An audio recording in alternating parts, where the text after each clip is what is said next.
Hello, in today's tutorial we'll be looking at how we run an actual production through Receta.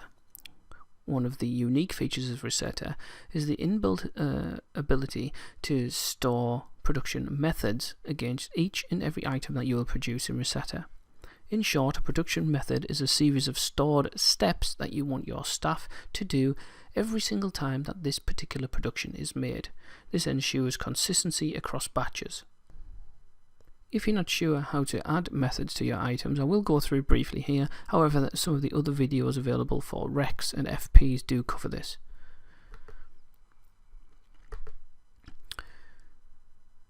If I go into this particular capsule and scroll down, we can see the method that I have stored here.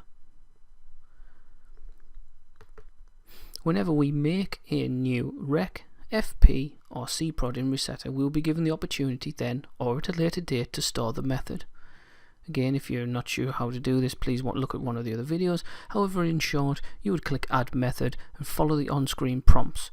Every one of the steps that are available will be unique to that particular FP or cprod or rec and will involve saying the order that you want to pick the materials, any time steps that you want to add, such as mix for a certain period of time. Also add the step which allows you to store the cap weights or tablet weights that you're getting when it comes to an FP, for example. If we look at this particular item here, we can see that the method's already stored. But for ease, I'm going to remove this method and start a fresh one.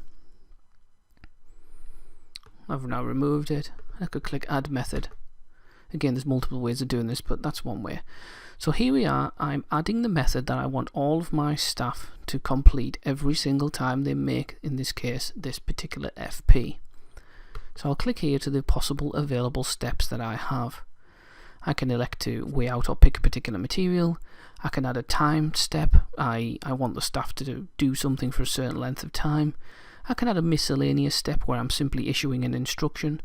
I can add the cap weight step, which allows me to, or my staff, to input the capsule weights or tablet weights that we're getting as the production is running to make sure they fall within tolerances, and the final step being the job completion validation.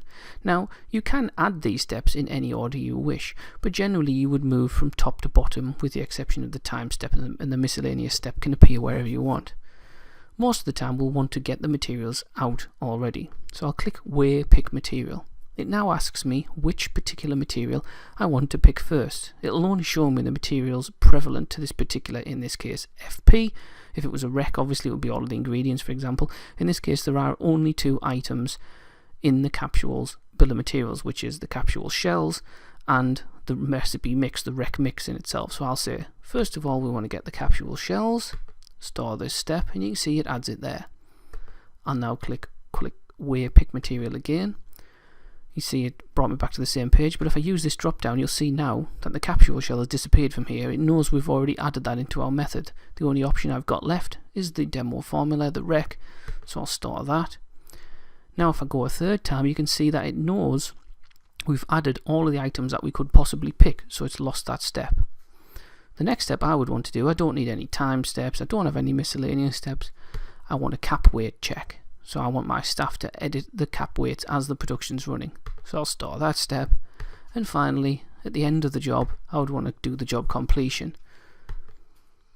Once I'm happy I've got the steps in that particular order, I'll then click store method. Now, depending upon the type of job involved, in the case of a rec, for example, the cap weight won't be available, and the same with a cprod. However, this was a good example to show you. One thing worth mentioning once we've added the method is that as on top of the individual steps that you may wish for your staff members to perform against an item, you can add production spec notes. At the end of every production, the staff members are given the opportunity to log any problems that they may have had running the particular job. They can also log their pin settings for the encapsulation machines that have been used, for example. What you can elect to do is, after a quality meeting or a production meeting, you can elect to update the overall spec notes against this particular item. Now, these spec notes are not necessarily individual steps that you need your staff to perform, getting a particular material out of stock, for example, but they are things which you need your staff members to be aware of during the production as a whole. obviously that could be the pin settings, but it could also be a particular hazard suit that you need your staff members to wear, a method of handling a particular material, for example. Over and above this, if you have a particular ingredient or a warning that you need to show, you can also do that as well. Now that we're happy that our method and production notes are already in place, we're happy to start. We would click a particular item on the job schedule and click in this case, continue production. In your case, it would show a start production. We can safely ignore in this case the fact that it thinks we've already started this job. This is simply because this is a test version I'm running for the purposes of this video.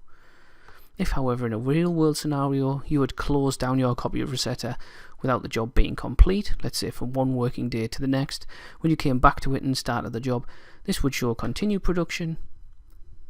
And when we went into it, we would see this warning here showing us that it was already halfway through, etc., and it would take us to the relevant step that we'd last completed. However, we can ignore that. So let's take a look at what we can see on screen. Here we can see the item we're making, we can see the batch code that's been generated, and we can see the total number of, in this case, capsules that have been requested to be made.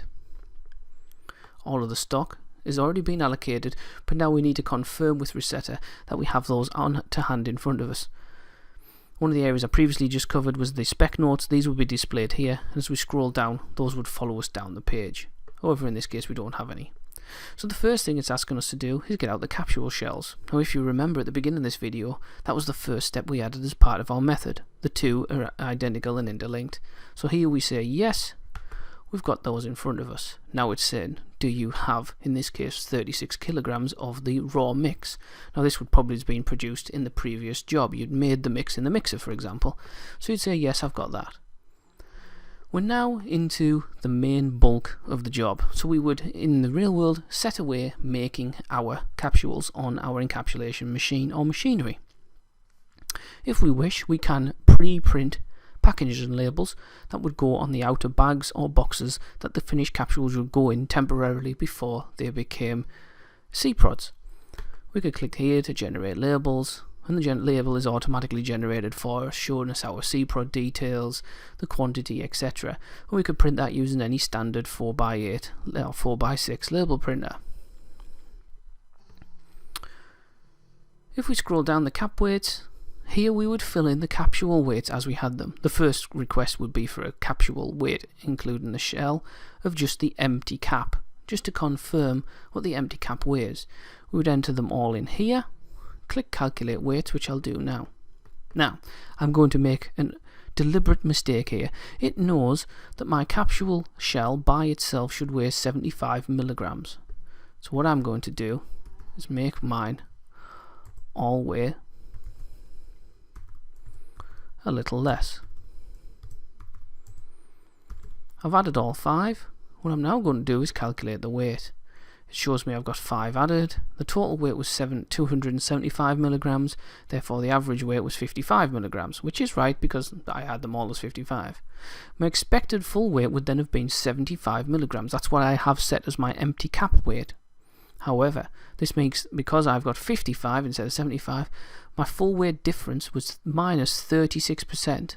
Obviously in this case there's no powder weight, so it's giving me a warning to say I'm outside of tolerance. In the real world, obviously that would be a method for you to then stop the job and understand why you were getting such low weights. However, for now, let's put these right. We can see there's no difference, it's happy. I'd click save. We can now see that that cap weight has been saved.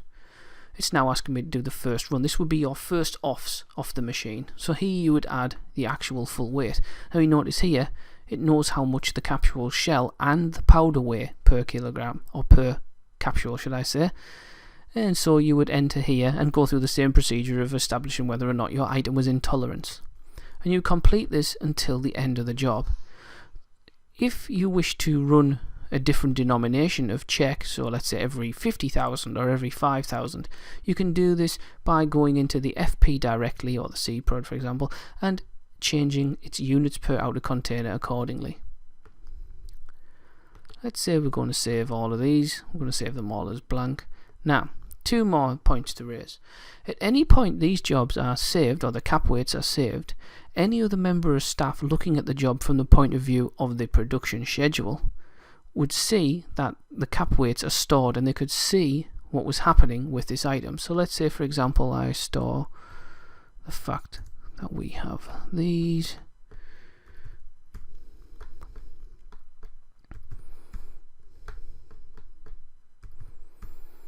I can of course print a box label at this point if I wish to. I'll store them and click save. Now I'm going to deliberately come back out of this job. And let's imagine that the person filling that part of the job in was a production operative using the encapsulation machines, etc. Let's imagine now I'm one of the production supervisors or managers and I want to see how that job's going. I can click on the job in question. I can see that it's already running because it shows as being in production with the yellow underline. But what I can do is I can then click running weights, and you can see here it's stored the running weights I've got. Now if you remember, I missed step 2 and 3. I purposely just saved past it. So here it's telling me shell 75, my total weight is 675. It can then see that there was 60,000 scheduled as this job, and based upon the weights that I've been getting, it's saying it's going to be likely able to produce 60,000. Now this is done real time. So should a production supervisor look at this and see that the yield was going to be more or less than the actual plan, they can then adjust further productions accordingly to compensate, or in the very least advise the customer of an overproduction and hopefully get the extra sale. Let's go back into the job. Now if you remember, I was already so far down the list. We can see it's taken me straight back to the last one I completed, which was this one here. I'll just click to save that.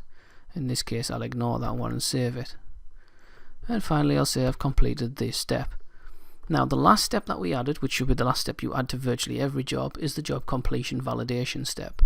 At this point you are effectively telling Receta you have completed production, and your operatives would be given the chance to add any notes which they felt was worthy of further investigation. This could be problems with running on the machine, for example.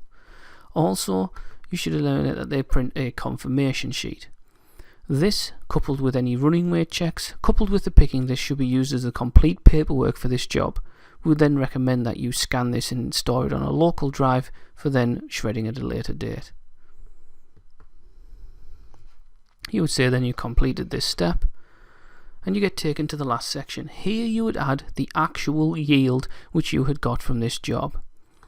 This would influence the number of stock items added to this particular item. We're going to say in this instance that we only got 55,000. So although we've used enough stock to use the 60,000's worth of capsule shells as far as Receta is concerned, and 60,000 capsules worth of mix, we only end up with 55,000. This could have been through natural loss, wastage or spillage. We'll confirm that is complete. Now, it then says we could either add a remainder, so the extra 5,000, or we can elect to finish. Well, we don't need the extra 5,000, so we'll click to finish. Now, if we check against that particular formula, we can see we have a stock level of 55,000. We have its batch, etc. that we have just produced. And we can also see in the movement log that we have produced it. However, when we originally planned this job, we allocated 60,000's worth of capsule shells and mix. So obviously we have used, in all probability, 5,000 less capsule shells. So how do we reconcile this? It's very simple.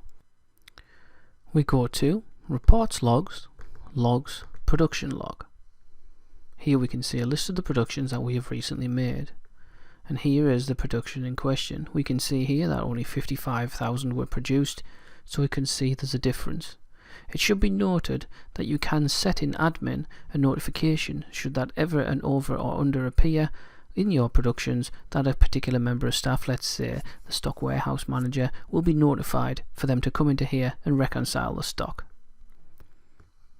If we click View the Difference, we can see here all of the information that Receta has to hand.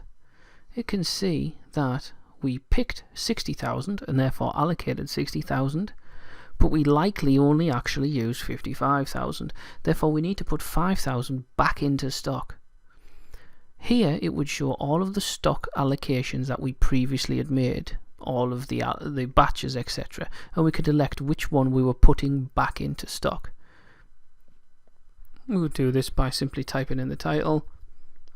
You can see there it's gone green because it knows I've put the right amount back into stock against this batch, which saved the system and this item was complete. If, for example, it showed us several items that it thought we needed to put back into stock, but one of the lines we knew was the cause of the problem in the first place, so we didn't need to put that one back in, we could click this button here against the particular line. It would ignore that line's worth of stock management. This concludes the video of how you run productions in Receta. I hope you've enjoyed it.